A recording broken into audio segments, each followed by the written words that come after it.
नहीं नहीं, किसी के बाप की पार्लियामेंट है क्या? गृह मंत्री के बाप की पार्लियामेंट है क्या?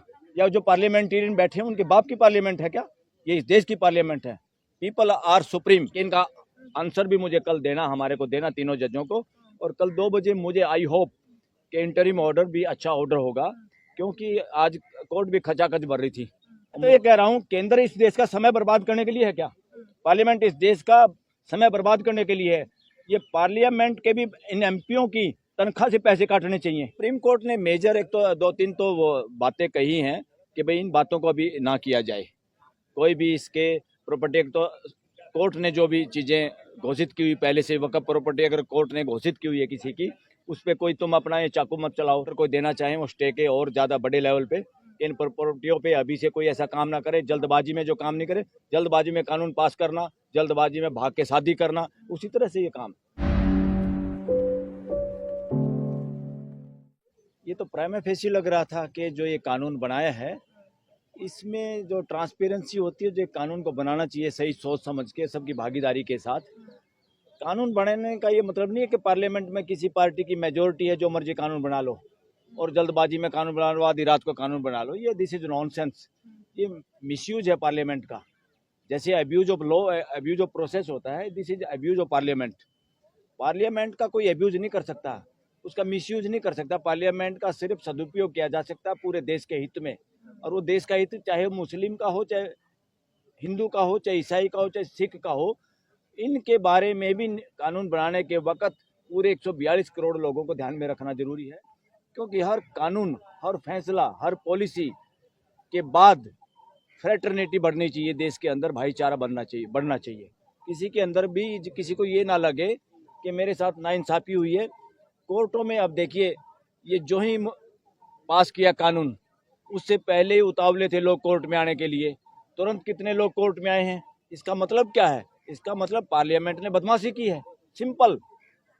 और पार्लियामेंट कुछ भी करे, सरकार कुछ भी करे, पॉलिसी कुछ भी बने, आफ्टर ऑल देश की हाई कोर्ट और सुप्रीम कोर्ट, जिनको कॉन्स्टिट्यूशनल कोर्ट कहा जाता है, इनकी जिम्मेदारी है पूरी तरह देखने की कि ये जो काम कर रहे हैं ये संविधान के मूल भावनाओं के हिसाब से काम कर रहे हैं कि नहीं कर रहे हैं, ये न्याय के हिसाब से काम कर रहे हैं कि नहीं कर रहे हैं। इस कानून के साथ अगर मान लो वक्फ प्रॉपर्टी पे कोई काम करना था, वक्फ पे कोई काम करना था, पहले तो अगर या तो जैसे स्पेशल मैरिज एक्ट बना था एक देश के अंदर, स्पेशल मैरिज एक्ट में जो खुद को शामिल करना चाहे करे, छूट है पूरे देश के लोगों की। कोई भी आदमी चाहे वो किसी भी रिलीजन का हो, स्पेशल मैरिज एक्ट के तहत लड़का लड़की जो शादी के काबिल हैं वो शादी कर सकते हैं, कोई बैन नहीं। और अपने रीति रिवाज से भी जो करना चाहता वो भी कोई बैन नहीं। इसलिए स्वेच्छा से लोगों ने कोई विरोध नहीं किया उस कानून का। जो पढ़े लिखे तबका या कोई ऐसा है, एक रिलीजन दूसरे के रिलीजन में आपस में कोई टांग अड़ा रहा है, कई बार घर वाले नहीं बच्चों की बात मानते तो शादी करना चाहे, वो एक मौका दे दिया। इसी तरह से सबसे पहले किसी एक की बजाय देश के अंदर इस तरह का अगर कोई कानून बनाना था तो एक कॉमन कानून ऐसा बनाना था जो स्वेच्छा से कोई भी लागू करे। अब आपको चिंता हो गई वक्फ बोर्ड की, वक्फ प्रॉपर्टी की, वक्फ बोर्ड के मेंबरों की, आपको चिंता मंदिरों की नहीं है। मंदिर रजिस्टर्ड है क्या देश के सारे के सारे? फुटपाथ पे मंदिर बने हुए देश के अंदर। आप एक के ऊपर ब्लेम नहीं कर सकते। इस देश को, ये संविधान के हिसाब से चलने वाला देश है, ये मानवता का देश है। ठीक है, यहाँ के लोगों को फ्रीडम है रिलीजन मानने की, मगर सभी रिलीजन को हिसाब भी देना होगा देश की जनता को, 142 करोड़ लोगों को, कि हम जो कुछ कर रहे हैं मानवता के लिए कर रहे हैं, सबकी भलाई के लिए कर रहे हैं। हम आप लोगों के बीच में दरार पैदा करने का कोई काम नहीं कर रहे। ये फ्यूचर में ऐसा कानून बनाने की जरूरत पड़ेगी देश को। सर, कल फिर इस पर सुनवाई होने वाली है। क्या जी, आपको लगता है कि केंद्र जो जो मुद्दे आज सुप्रीम कोर्ट ने उठाए हैं, जिस आधार पर उन्होंने कहा है कि ये कानूनी और संवैधानिक तौर पे नहीं टिकता है, तो उस पर क्या केंद्र सरकार अपने लिए जिरह रख पेश कर पाएगी सुप्रीम कोर्ट में? देखो, प्राइमा फेसी तो जो ये एक्ट बना है, इसमें जो ऑब्जेक्शन किए हैं, जो लोगों ने पिटीशन फाइल किए हैं, उससे तो मुझे नहीं लगता इतना समय लगना चाहिए किसी कॉन्स्टिट्यूशनल कोर्ट को। आज ही इंटरिम ऑर्डर दे देना चाहिए था। तो सर क्या मैं एज एन एडवोकेट ही बात कर रहा हूँ। मैं ही सोचता हूँ अगर बाई चांस मैं जज होता तो इतने दिन से ये मामला चल रहा है, हम सब लोग अखबारों में पढ़ रहे हैं, और जो पटिशन आते हैं इतने दिन के तजुर्बे में इमीडिएट पता चल जाता है कि कहाँ कहाँ गड़बड़ है, कौन कौन से ऐसे पॉइंट है। मगर फिर भी चलो कोई बात नहीं, सुप्रीम कोर्ट ने कहा कल सुनेंगे दोबारा 2 बजे, तो इंटरिम ऑर्डर कोई देना चाहें वो स्टे के और ज़्यादा बड़े लेवल पे इन प्रॉपर्टियों पे अभी से कोई ऐसा काम ना करे, जल्दबाजी में जो काम नहीं करे, जल्दबाजी में कानून पास करना, जल्दबाजी में भाग के शादी करना, उसी तरह से ये काम, ये जल्दबाजी सारी नुकसानदायी है। तो सुप्रीम कोर्ट ने मेजर क्या बात है कहीं, आज क्या बात थी? सुप्रीम कोर्ट ने मेजर एक तो 2-3 तो वो बातें कही हैं कि भाई इन बातों को अभी ना किया जाए, कोई भी इसके प्रॉपर्टी तो कोर्ट ने जो भी चीज़ें घोषित की हुई पहले से वक्फ प्रॉपर्टी अगर कोर्ट ने घोषित की हुई है किसी की, उस पर कोई तुम अपना ये चाकू मत चलाओ, अपनी तलवार मत चलाना इस कानून की। और दूसरा जो जांच कर रहे हैं कलेक्टर, सरकारी कर्मचारी, सरकारी ऑफिसर, अधिकारी, वो जांच कर रहा है, जब तक वो जांच जूंच का कुछ नहीं कहे कि उसकी जांच में वो कोई चेंज ना करे, अभी तक कुछ इन बातों पे चेंज ना करे, अभी वो बातें वहीं पर रहेंगी, वो अपनी जांच बेशक जारी रखें, अभी फैसला नहीं ले इस बात पे।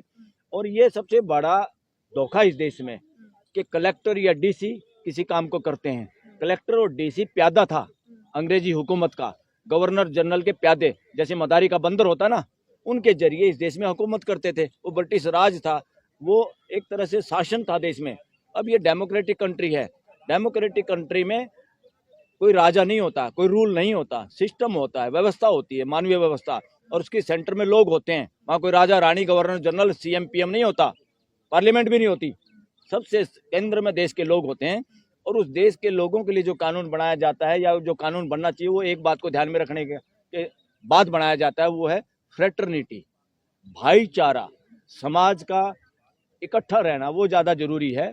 इसलिए और कुछ प्रश्न भी उन्होंने पैदा किए हैं कि इनका आंसर भी मुझे कल देना, हमारे को देना, तीनों जजों को, और कल 2 बजे मुझे आई होप कि इंटरिम ऑर्डर भी अच्छा ऑर्डर होगा, क्योंकि आज कोर्ट भी खचाखच भर रही थी और मुश्किल से दरवाजे पे। कल उम्मीद है स्टे मिल पाएगा आप लोगों को? मुझे उम्मीद है अगर ओपन दिमाग से कोई भी जज सुने तो इतना मुश्किल काम नहीं है ये। दोनों पार्टियां सामने होती है और मुझे पता है अगर मैं जज की कुर्सी बैठा हूँ, कोई और बैठा है, वहाँ तो 3 आदमी बैठे हैं, उनको सिर्फ पता रहता है दोनों पक्षों की सुन के कि क्या सही है क्या गलत है।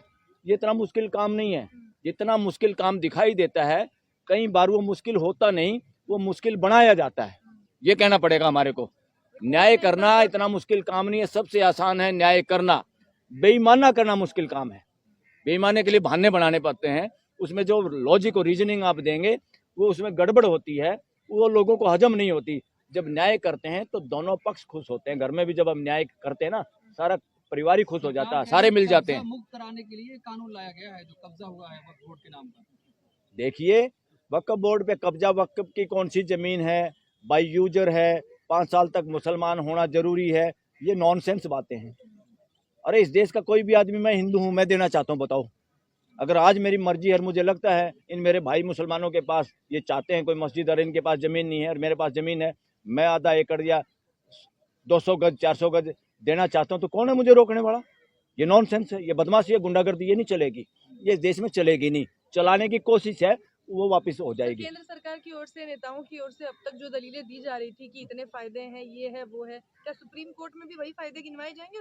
और क्या, अरे फायदे भी गिनवाए जाएंगे। और ज्यादातर सरकार की तरफ से बहुत बार कोर्ट के अंदर वकीलों की एक ही ड्यूटी है, कोर्ट की मदद करना, ताकि कोर्ट एविडेंस के आधार पर और कानून के हिसाब से फैसला कर पाए। जो कोर्ट में गुमराह करने की कोशिश करते हैं, असंवैधानिक काम है, वो बदमाशी है, कोई भी वकील करे उसको, और उसकी इजाजत नहीं होनी चाहिए। मगर फिर भी वो तो अपनी तरफ से रखेंगे, उनको पूरी छूट रखनी चाहिए। सर, गृह मंत्री सदन में खड़े हुए कह रहे थे पार्लियामेंट कानून बनाया, पूरे देश को मानना होगा ये कानून। नहीं, किसी के बाप की पार्लियामेंट है क्या? गृह मंत्री के बाप की पार्लियामेंट है क्या? या जो पार्लियामेंटेरियन बैठे हैं उनके बाप की पार्लियामेंट है क्या? ये इस देश की पार्लियामेंट है। पीपल आर सुप्रीम, देश के लोग सुप्रीम हैं। वहाँ संख्या में एक आदमी ज्यादा हो गया, एमएलए एमपी बन गया, एक आदमी ज्यादा हो गया, प्राइम मिनिस्टर बन गया, सीएम बन गया, या एक एमपी ज्यादा हो गया और कानून पास कर लिया, उसका ये मतलब नहीं आप देश को रौंद के चलोगे। डेमोक्रेसी नहीं चलता, ये वहाँ चलता है राजशाही में, तानाशाही में। इस देश में ना राजशाही है ना तानाशाही, जिसको हम दफन कर चुके हैं। 1950 में इस देश में संविधान लागू हुआ, संविधान लागू होने के बाद यहाँ मानवीयता का वो है, मानवता का देश है ये। सभी रिलीजन को अब ये भी सोचना होगा, और देश की युवा पीढ़ी जो जिस रिलीजन से है, कोई दिक्कत नहीं है, सारे रिलीजन हमारे हैं, उनकी अच्छी बातें हम सबको स्वीकार करनी होगी और मिलजुल के हम सबका ऑडिट करना होगा। रिलीजियस ठेकेदारों का भी, जो इस देश को जैसे पॉलिटिशियन बांटते हैं, बहुत सारे रिलीजियस ठेकेदार भी देश को बांटना चाहते हैं।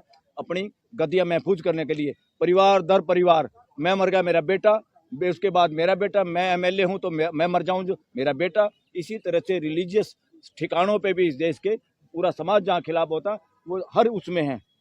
ये जो हम हिंदुओं में भी मंदिर है ना, वहाँ भी पीढ़ी दर पीढ़ी है, एक मर जाए उसके बच्चे उसके बच्चे मर जाए, किसी भी मंदिर में उन्हीं के वो पुजारी होते हैं। ये सारा का सारा गलत है, ये अनडेमोक्रेटिक है, अमानवीय है। इसको हर रिलीजन में बदलने की जरूरत है। मेरे को लगता है देश की युवा पीढ़ी वो किसी भी रिलीजन की हो, वो सारे के सारे साइंटिफिक टेम्पर वाले हैं। वो सही बातों को मानने में 1 मिनट नहीं लगाते और गलत बात में विरोध करना या एक दूसरे के साथ देने में भी मिनट नहीं लगाते। सर, अभी भी देश के युवा इवन हिंदू वो भी उन सब गलत बातों के विरोध में हैं जो वक्फ कानून के अंदर जानबूझ के थोपने की कोशिश है। इसलिए मेजोरिटी रियल हिंदू सब अन्याय के खिलाफ है। पर सर, मामला अभी भी 50-50 है। केंद्र के पास पूरा समय है, वो अपनी दलीलें पेश कर सकते हैं। मैं तो ये कह रहा हूँ केंद्र इस देश का समय बर्बाद करने के लिए है क्या? पार्लियामेंट इस देश का समय बर्बाद करने के लिए है। ये पार्लियामेंट के भी इन एमपीओ की तनख्वाह से पैसे काटने चाहिए, इन एमपीओ की तनख्वाह रोक देनी चाहिए कि तुम्हारी तनख्वाह यहाँ दो। जो देश का पैसा और समय बर्बाद हो रहा है, जहाँ पे सैकड़ों हजारों केस डिसाइड हो सकते थे, उस समय में तुमने एक ऐसा कानून बना दिया जिसकी वजह से सारे वकील और जज 3 हो सकता है, 3 के बाद और ज्यादा की कोर्ट बिठानी पड़े, और इतना समय देश का एक ही मुद्दे पे बर्बाद कर रहे हो आप लोग। इन सब की तनख्वाह रोकनी चाहिए। ऐसा समय आएगा और सुप्रीम कोर्ट को ये सब पावर है। सुप्रीम कोर्ट को फ्यूचर में इस देश के स्पीकर सभापति इवन जरूरत पड़े तो पार्लियामेंट को कोई हाईजैक कर ले तो प्राइम मिनिस्टर को भी बर्खास्त कर देना चाहिए, जरूरत पड़े तो किसी सीएम को भी बर्खास्त कर देना चाहिए। क्या सर आपको नहीं लगता कि इसके लिए संवैधानिक बेंच आएगी? हो सकता है, मगर मुझे नहीं लगता इसमें इतना कोई आने की जरूरत है। इसमें कई जो आर्टिकल है उसका सिंपल तरीके से एक आम आदमी साधारण व्यक्ति इस देश का समझ सकता है वो वायलेशन है, वो नहीं होना चाहिए। आपको कोई कानून बनाना, पहले स्पेशल मैरिज एक्ट की तरह स्पेशल रिलीजियस एक्ट बनाओ ना, जो सब रिलीजन के लोगों पे इच्छा हो तो मानो, ना इच्छा हो तो मत मानो। आप एक रिलीजन के पीछे क्यों लठ लेके पड़े हुए हो?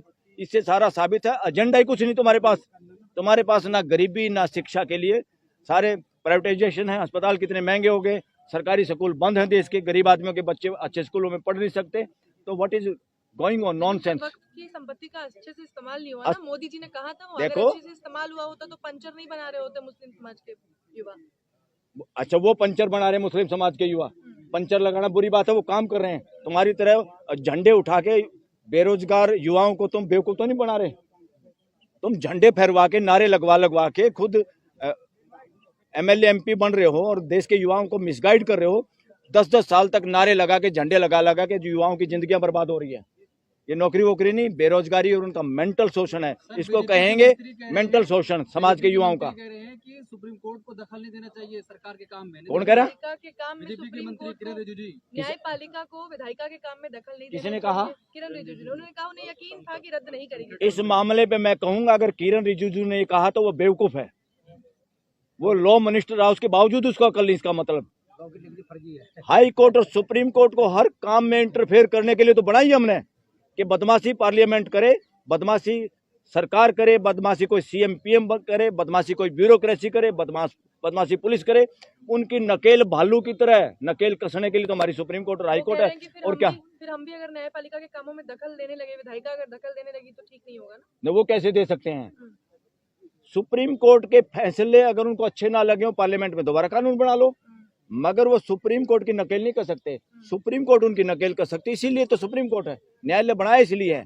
ऐसे अपने आप को राजा या तानाशाह या अपने आप को जन नेता मानने वाले जो लोग हैं, इस तरह की भाषा बोलते हैं ना, इनको एबीसी नहीं पता संविधान की। ये सारे के सारे शासन मानसिकता के लोग हैं, ये डेमोक्रेसी पे कब्जा किए हुए हैं। ये शासन मानसिकता इनकी राजशाही की है। डेमोक्रेसी में इस तरह की भाषा कोई किरण रिजिजू जी बोल नहीं सकता, कोई भी। क्या लगता है विपक्ष को बड़ी जीत मिली है जो कानून आया था? इसमें विपक्ष की जीत मत करो, मतलब विपक्ष ये मुस्लिम संगठन है। नो, ये न्याय की जीत है, न्याय की। इसमें क्या विपक्ष और क्या वो, क्या सर इसको पक्ष संविधान विपक्ष की जीत कुछ कह नहीं सकते है। हैं? इस देश के लोगों की और न्याय की जीत है। तभी जीत और पाना न्याय ज्यादा पूरे देश जल्दी की नहीं जीत हो होती है। न्याय पूरे देश की जीत होती है। एक आदमी को न्याय मिलता है, पूरे देश को न्याय मिलता है। सर, इसे एक न्याय- आदमी को न्याय मिलता है, पूरे देश के साथ अन्याय होता है। एक रिलीजन के साथ न्याय होता है तो सब रिलीजन के साथ न्याय होता है। एक के साथ अगर अन्याय हो रहा है मुस्लिम समाज के साथ, कोई अपने आप को ये ठेकेदार समझे कि मैं हिंदू और मुसलमानों का इलाज मैंने कर दिया, ऐसे ही तो बेहुदा लोगों को शिक्षित करना, इनसे तो देश को बचाना। असली आतंकवादी मानसिकता तो यही है।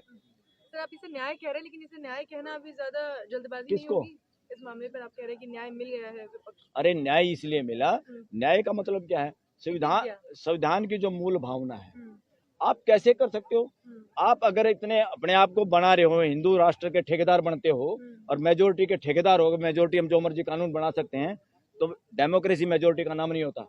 डेमोक्रेसी सबकी सुनने का नाम होता है। घर में डेमोक्रेसी क्या होती है? हम सबसे छोटे बच्चे से पूछ के बोलो सब्जी क्या खानी है, हम कोई वोटिंग करते हैं क्या? रोज लठ बसता क्या हमारे घर में? तो डेमोक्रेसी सबकी सुनने की और सच्ची बात को मानने की, चाहे वो छोटा बच्चा कहे, उसका नाम है डेमोक्रेसी। मेजोरिटी के नाम पे कानून बनाना, मेजोरिटी की दुहाई देना गुंडागर्दी बदमाशी है। जैसे मेरे पास 5 लठ है, तुम्हारे पास 3 लठ है, इसलिए मैं ताकतशाली। This is nonsense on the part of all such type of leaders and parliamentarians who speak this language.